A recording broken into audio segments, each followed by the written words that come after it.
Life moves faster than any of us realize, until one day we look back and wonder where all those years went. If you're fortunate, you'll get close to 9 decades on this planet. That sounds like a long time until you start breaking it down. The first 20 years vanish in a blur of childhood dreams, school, and awkward discovery. The next 10 disappear while you stumble through the maze of adulthood, learning what it really means to survive on your own. By the time you truly begin to understand who you are, you're already 30. Suddenly, those remaining 50 or so years don't feel endless, they feel alarmingly finite. 50 years means only 50 more summers, 50 more times to laugh at the dinner table, 50 more opportunities to celebrate a birthday with the people you love. If you think of time this way, every moment becomes a precious currency. Yet most of us treat it like we have an unlimited supply. We scroll, we stress, we rush. We promise ourselves we'll slow down someday,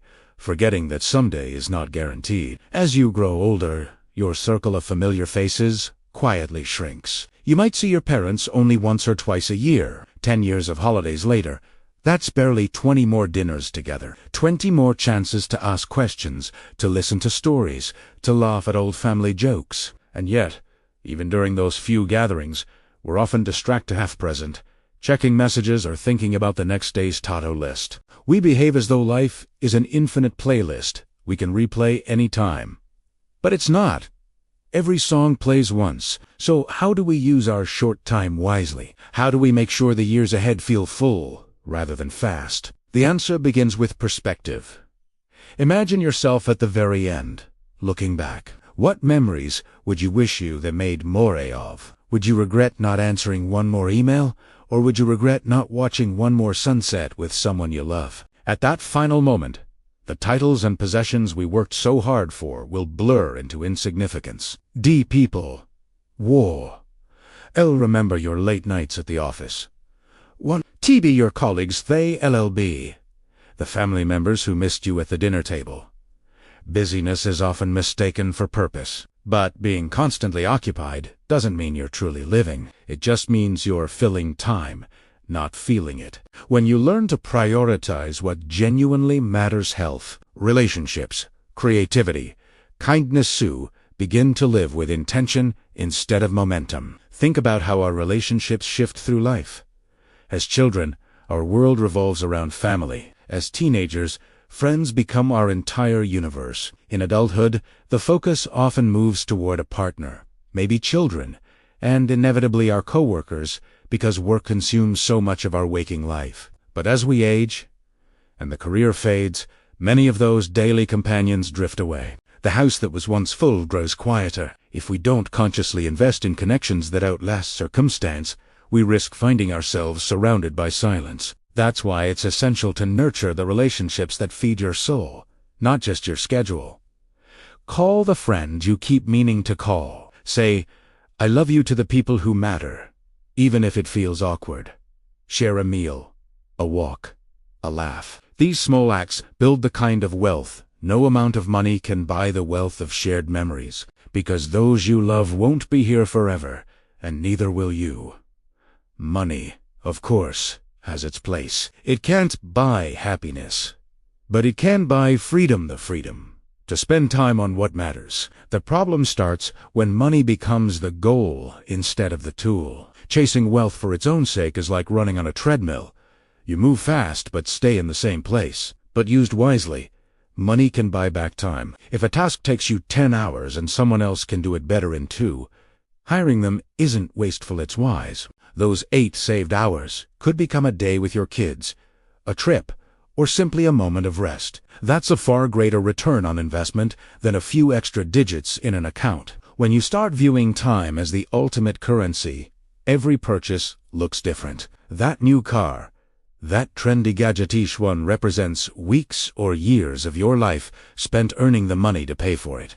You're not just spending cash, you're spending pieces of your existence. When you realize that extravagance starts to lose its shine and simplicity starts to look like freedom. The saying time is money has always been true, but it's deeper than that. Time is life. Every hour traded, every moment lost to distraction is gone forever.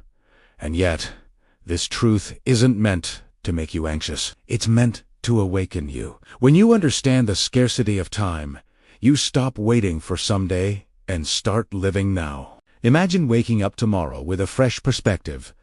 Every sunrise, a privilege. Every conversation, a potential memory. Imagine measuring success, not in achievements, but in moments that make your heart expand. How would you spend your day differently if you knew your supply of them was running out? Maybe you'd take that walk without headphones and really listen to the wind. Maybe you'd finally start the project that scares you. Maybe you'd forgive someone or yourself. You might even find that life feels longer when you actually inhabit it instead of rushing through it. We all want meaning.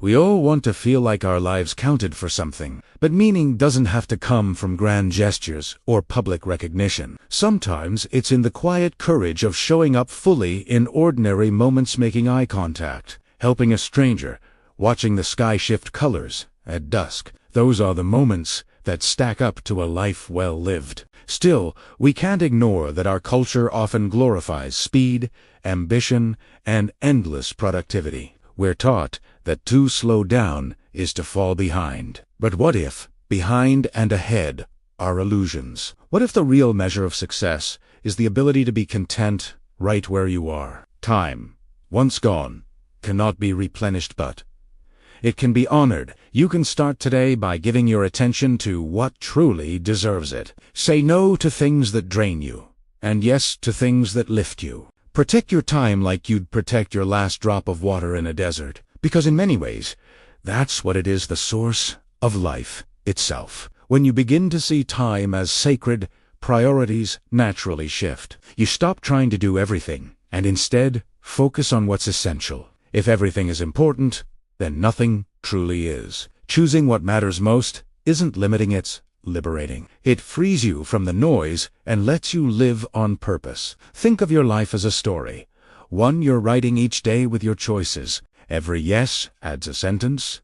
Every no shapes the plot. There's no guarantee how long the story will be, but you can decide what kind it is, a story of distraction or one of intention and love. You won't remember every email, every meeting, every errand, but you will remember the moments that made you feel alive. The road trips, the laughter, the nights spent under unfamiliar stars. Those are the true markers of time, the kind that stay long after the clock stops ticking. So don't wait. Don't postpone joy until conditions are perfect. They never will be. Don't keep your dreams in a someday drawer. Someday is a myth. There's only today. This moment, this breath. The future is uncertain, but that's what makes the present so precious. When you look back, you wish for more hours in the day you wish you'd noticed the ones you already had. Life isn't about counting the days, it's about making the days count. Every morning you wake up is an invitation to start again, to live deliberately, to give your time the value it deserves, because in the end, our days are our legacy. Not the things we owned, not the titles we earned, but the love we shared, the courage we showed, and the presence we offered to the people around us. Your story is happening right now. Make it one worth remembering. If this video sparked a new thought, show some support.